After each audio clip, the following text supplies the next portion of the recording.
December পঞ্চব্যঞ্জন দিয়ে জমিয়ে পেট পুজোর পর হঠাৎ দেবাশিসের খেয়াল হলো আজ বছরের শেষ দিনটা বাড়ির সকলে বনফায়ার করলে কেমন হয়। আর যেমন ভাবা তেমন কাজ। দুপুর থেকেই শুরু হলো তার আয়োজন। আসলে আমার শ্বশুর বাড়িটির বয়স প্রায় 200 বছর।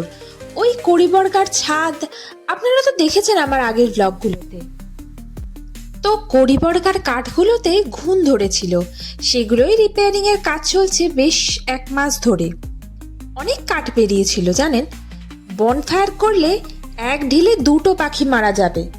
মানে হলো গিয়ে ওই ফেলে দেওয়া কাঠগুলো ইউটিলাইজও হবে, আবার খুব ঠান্ডা পড়েছিল তো ওদিন, বেশ একটু আগুনের তাপটাও নেওয়া যাবে।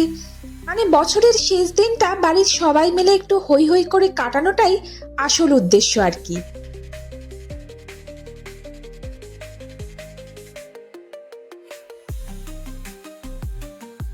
আর সব থেকে বেশি আনন্দে ছিল আমাদের বাড়ির সব থেকে ক্ষুদে সদস্যটি, মানে আমার জায়ের ছেলে।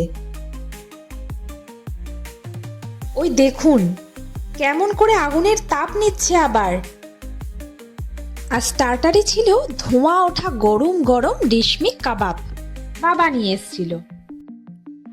বেচারা আমাদের মুনটাইটাও শীতে বেশ কাবু, তারও এখানে বসে বেশ আরামই হচ্ছে। কি যে ভালো লাগে না সবাইকে এরকম একসাথে গল্প করতে, আড্ডা দিতে দেখে।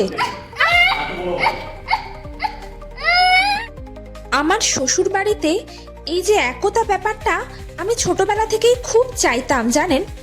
তো বিয়ের পর এই জিনিসটা পেয়ে আমি আমার আরাধ্য দেবতাকে মন থেকে ধন্যবাদ জানাই। আর মেয়ের জেঠি আজ খুব ক্লান্ত, তাই নিচে নামতে পারেনি। আর ওই যে নূপুর আমার মেজোজা, ওই ক্ষুদেটাকে খাওয়াচ্ছে, ওর তো ডিনারের টাইম হয়ে গেছে না। এই বনফায়ারের অভিজ্ঞতা আমার জীবনে এই প্রথম। আসলে আমার মা বাবাও মনে হয় আগে কখনো বনফায়ার করেনি। সবাই আছে তাই তার মধ্যে আমি আমার মা বাবাকে খুব মিস করছিলাম জানেন। রাত অনেকটা হয়েছে, হিম পড়ছে, আগুনের তেজও ধীরে ধীরে কমে আসছে। আর এই ছানাটিকে দেখুন সারাদিন হুটোপাটি করে খুব ক্লান্ত। ওর ডিনারও কমপ্লিট আর একেবারে শান্ত হয়ে গেছে, মানে ওর ঘুমানোর আগের স্টেজ আর কি। ওদিকে আমাদের ডিনারও রেডি।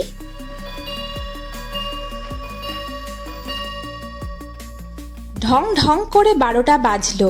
চোখের নিমেষে যেন শেষ হয়ে গেল আরও একটা বছর।